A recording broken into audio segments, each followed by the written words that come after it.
บายดีสบายดีพี่น้องเอ้ยเนาะสบายดีเด้อสบายดีและสวัสดี FC บัดสุขทุกคนพี่น้องเอ้ยไปเบิ่งมุมกล้องก่อนเห็นอยู่บ่เห็นเทินงามอยู่บ่พี่น้องเอ้ยเห็นเทินงามมุมงามวิวงามเนาะเพื่อนเจ้าอยู่นี่วิวงามเนาะแม่นบ่เดี๋ยวขออนุญาตนิดไมค์ได้พอเด้อ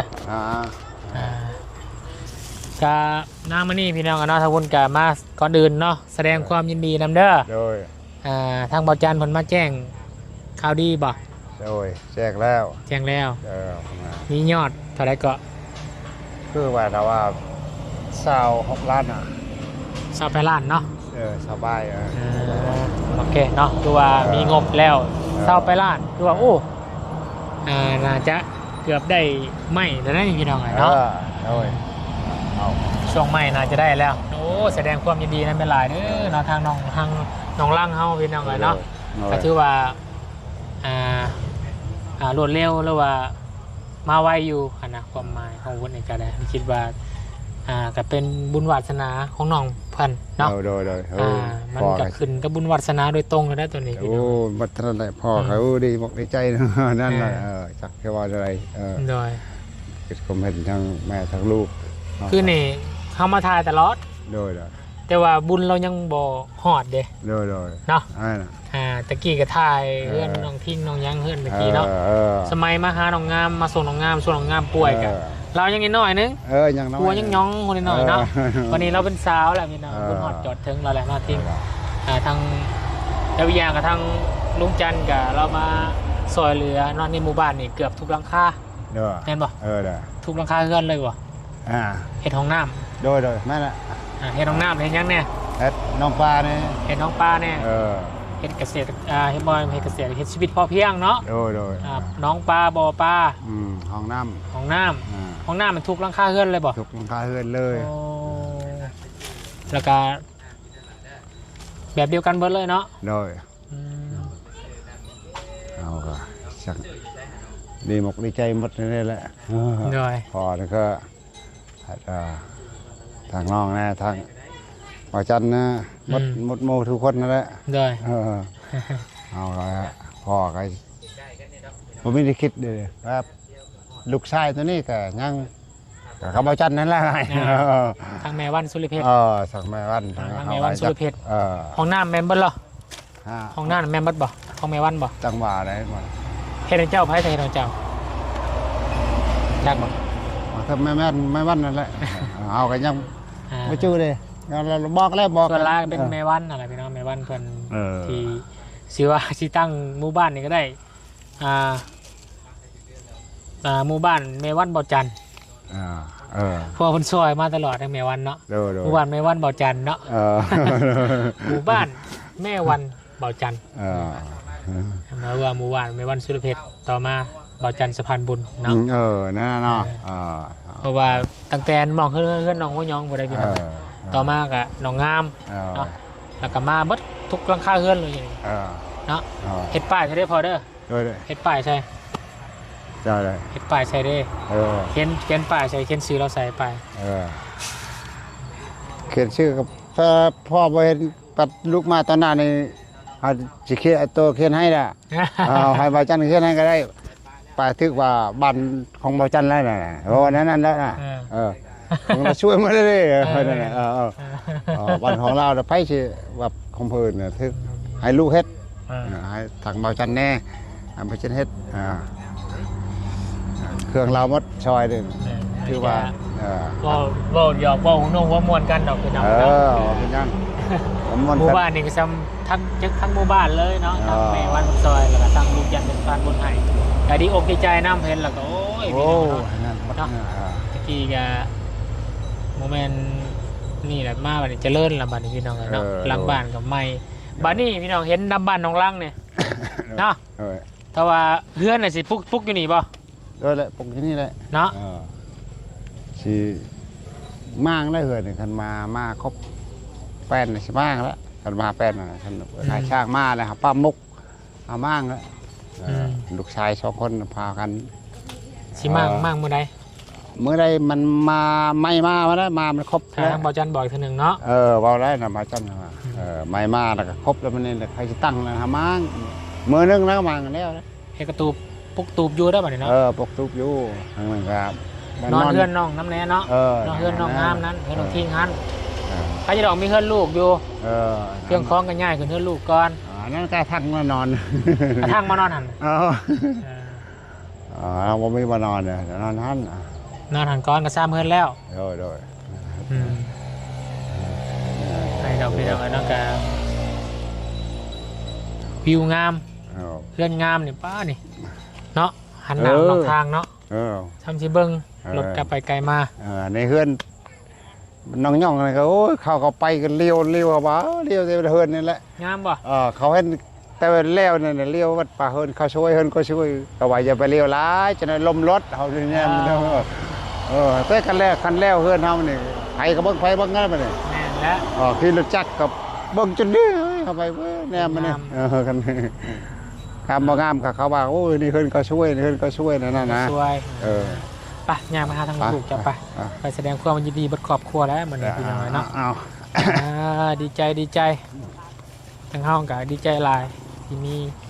ผู้ใหญ่ซอยเจ้าใช่แม่ใช่น้องผู้หญิงบ่ผู้ชายน่ะยิงแม่ฮะ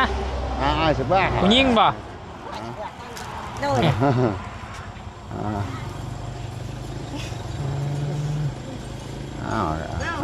เชื่อไปนะสบายดีว่าสบายดีพ่อแม่เอ้ยพ่อลุงพ่อแม่ลุงอยู่ดีไม่แห้งต้นนางคอยเฮ็ดที่ต้นเฮ็ดอื่นเฮ็ดชาญกับนางล่างชื่อแม่กับพ่อยเคินแหละพี่น้อยพี่ไม่มาแม่พี่เคินออกจากกล้องแล้วพี่น้อยเนาะผู้นั้นผู้หญิงบ่ผู้น่ะขนมไว้เนาะกินใจเด้อด้วยไผมาหาเจ้ากี่นี่ฮะเบายังก็ครับอ่านกระเจาะไม่นัวเลยเบาหน่อยเบาหน่อยเบาเล่ามี2ชื่อเบาหน่อยเบาเล่าหรือว่าทางนี้เบาบุญสารวัตรเกือบลืมกันเมื่อกี้เนาะพ่อก็คือการลืมนี่แหละพ่อเลยดูจะได้ลืมปกติแล้วหัวสมอโดนมาเถื่อเด้บ้านนี้จะน้อยแค่เดือนไหนนี่ยันเบื่อหนากันพอแล้วบาทนี่จื้อแล้วบาทนี้จื้อแบบจื้อหันมาตลอดเนี่ยบุญฮอดจอดเทิงแล้วบาทนี้เจ้าเด้อโดยมีทั้งผู้ใหญ่บนซอยมาอะไรกันแต่ก็ยังบ่พอดอกพี่น้องเลยเนาะงบก็ยังบ่พอแต่ผู้ว่าสิได้สำใดเนาะอันนี้เขาก็เป็นยังเว้ยยังแต่100%เด้เนาะก็คือว่าแม่แต่นี่แต่เศร้าไปล้านค่าใหม่ค่าต่อให้ค่าสร้างอีกจะเศร้าไปล้านอีกโดยค่าสร้างเนี่ยบ่ต่ำกว่าเศร้า2-3 ล้านในค่าสร้างสังกะสีอีก10 ปลายล้านแผ่นไม้ใช้ลายก็10 ปลายล้านเขาบอกดูเลยงานคำนี้เขาบอกลายที่หลังแรกลายแต่ว่าอะไรให้เจ้าได้เฮือนนั่นแหละเนาะแต่ว่าย่านดีใจร้ายแบบดีใจบางบุญว่าย่านว่าหวังว่าสิได้แต่ว่ามันงบทะเลมันยังบ่ได้พอเด้แต่ย่านแบบว่ามันสิมาขอนปลายขนาดพี่น้องแต่แม้ก็สู้ๆต้องเฮากันเนาะทีมงานเฮากับพากันอยากให้น้องครั้งเพิ่นมีเรือนมีซานเนาะมาเห็นแล้วก็อีต้นห้องก็น้อยๆนึงบอนนอนกันลำบากช่ำพี่น้องมากเปียกตลอดลำบากว่ายามฝนตก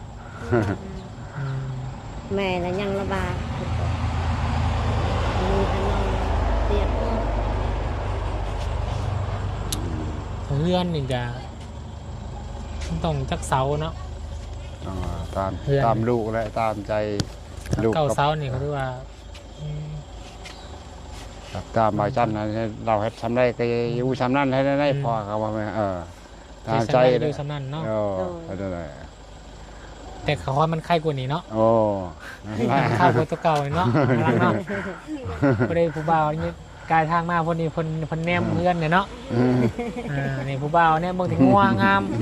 โอ้เบิ่งเจ้าของงัวเลยนี่ จะคองัวกับบ่งาม แต่ว่าทางมาจันทร์มันยอกแล้วลูกก็ว่าเราว่านั่นนี่เต็มหุบเฮือนนะนี่มักแบบได้แบบได้น่ะ เอาบ่เลือก เอาบ่ลูกเขาบอกแบบนี้แหละโมเมนต์มาแล้วมักแต่ว่าไว้ฉันจะเว้าเอาจะเว้าไม่ใช่เอาหุบแบบได้นะเบิ่งราคาเฮือน ได้ก็เอาบ่ลูก ถ้า ขอที่เห็นให้เนาะขอที่มีเพื่อนแบบคนอื่นเขาเนาะแบบนั้นก็ได้เนาะ พ่อก็คือกันแล้วคะแนนประเภทให้แต่ว่าเบิ่งหุบก็ยังได้เลยหุบนี่เนาะบ่แม่นเนาะมันกันทางวันนี้เงินเพิ่นมันพอวันแม่ช่วยจำใดก็อยู่ซ้ำนั้นพ่อแม่ตัวเองยังบ่ได้เฮ็ดอะไรเป็นอันนึงก็บ่ได้ จะเอา อันนี้ก็ ได้ยังกินแรง ทำไม น้ำใหม่น้ำใหม่ไปหาแม่ จะคอยละทำไมจะระบายภายใน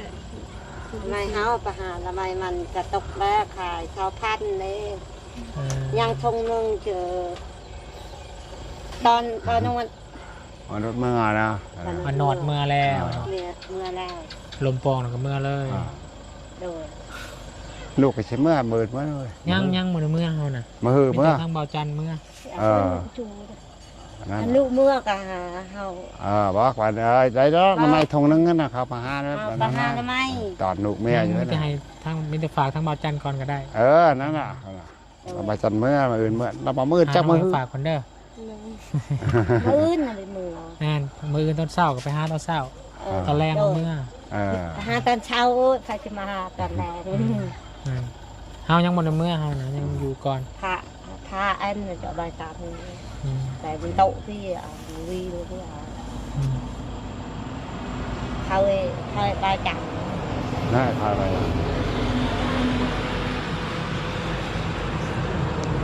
ไม่จะทำดีเลยเคยประจำมาเจ้าบ่าวบอก แม่น้องเคยเขาเอาน้องสาวเบาจัน เลย เขาเป็นน้องเคยเล่าน้องเคยเบาจันเด้อ มาทำงานเนี่ยไม่แต่พี่น้องเองเนาะ นั่นพี่น้องก็โมคู โมโคกับโม ที่บามานำเบาจันผู้ตัวหน่อยจอยนะกะเบาเคยหลานะอันนั้นกะน้องเคยน้องเคยทั้งเมียนะน้องเคยทั้งเมียเบาจันแต่ก็เอิญเบาจันลุงคือกัน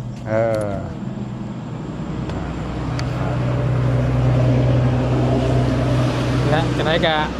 จะไหนน้องห้างถามน้องห้างก่อนบัดนี้พี่น้องเลยดีใจสำใดได้เฮือนแหละสิได้เฮือนแหละในโมเมนต์ได้เฮือนสิได้พูดตามบทดีใจสำใด ดีใจ สำใดซ้ำนี่ กวางนะ พี่ เด้อก ว้างวะ เด้อ อ๋อดีใจกว้างเนาะ ดีใจเลยพนันและดีใจจนเข้าทีมยักษ์ยิ่ง เชี่ยวหันหนาไปทางไหนกันเนี่ย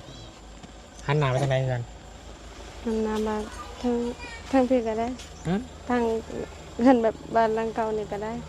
หรือว่าสิพุ่นก็ได้ ไม่ได้เนาะ เด้อ ดีใจบ่บอกใจไปสะพายฮะ ดีใจ เงินหลายเนาะ เด้อ ใช้เงินนะ บู โอ้ จะบูงานเลยมันหลายคนแต่เขาบอกเท่าใด นี่ละพี่น้องเราจะได้แบบฟังเฮากับมีมุกวิจัยสุบได้แขกคนจะมาบ้าลมปองอีกแล้วเนาะ เด้อ มาลมปองอีกแล้วทาง FC พ่อพี่น้องก็ให้กำลังใจแล้วก็คอยเชียร์ให้กับน้องลังเด็กเลี้ยงวัวสรุปได้ขายบ่จันให้จักรล้านงัวเจ้าบ่จันให้จักรล้าน ล้าน ฮะ จะเท่าใด 100 ล้าน เด้อ บ่ขาย100 ล้านก็บ่ขาย บ่ได้ โอ้เป็นหยังก็บ่ขายก็หลายได้100 ล้านเนาะ มันหลายอยู่แต่ว่าบ่รู้สึกว่าอยากขาย แพงมันบ่ เด้อ อยากให้มันอยู่น้ำตลอดไง เ เด้อ อืม เออคิดตะไคร้มาล้าง เลี้ยงจนมันใหญ่วะแล้วเนาะ เด้อ จักเดือนก็งอจากงองามเลยจักปีหนึ่งบ่พอด ประมาณ2 ปีแล้ว อืม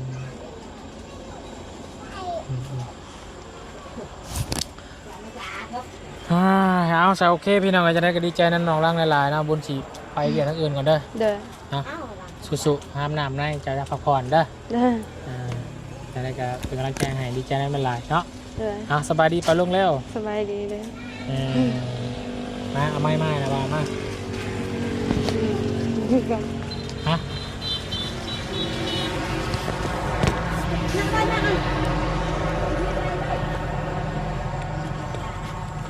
ไปจะโอเคพี่น้องเนาะทางวันนี้ก็จะได้ขออนุญาตจบคลิปก่อนบัดนี้เราเดินทางพาเบียดทางอื่นก่อนเนาะตอนนี้ก็คอยคำแรงๆแหละพี่น้องเนาะมืออื่นพอละเนาะก็จะได้ไปซื้อไม้ซื้อตอกเนาะให้กับทางน้องป๊อปกันน้องมาเลยจ้ะมาเยี่ยมมาห้างคอนมาให้กำลังใจหรือว่ามาเบิ่งว่าเอางบได้สำใดล่ะพี่น้องเนาะก็จะได้อยู่ทางบอกลุงจันทร์ได้สับไปลาดถือว่าก็ยังละเครื่องเนาะยังลาอยู่พี่น้องเนาะแต่ได้ก็เป็นกำลังใจให้น้องเพื่อนรุ่นบนกันเนาะก็จะเป็นยังไงเนี่ยเนาะเอาดีๆไม่แห้งเลยพี่น้องเด้อสำหรับที่นี่ขอบคุณขอลาก่อนแล้วเราขอบคุณในคลิปน้องกันแล้วกันนะขอบคุณทุกคนกับใจเอฟซีก็จะขวดทุกคนเด้อเนาะเพื่อก่อนเด้อไปเบียดทางอื่นก่อนเด้อโดยสบายดีโอ้ยโหพี่น้องสังสีเราก็ไปหมดเลย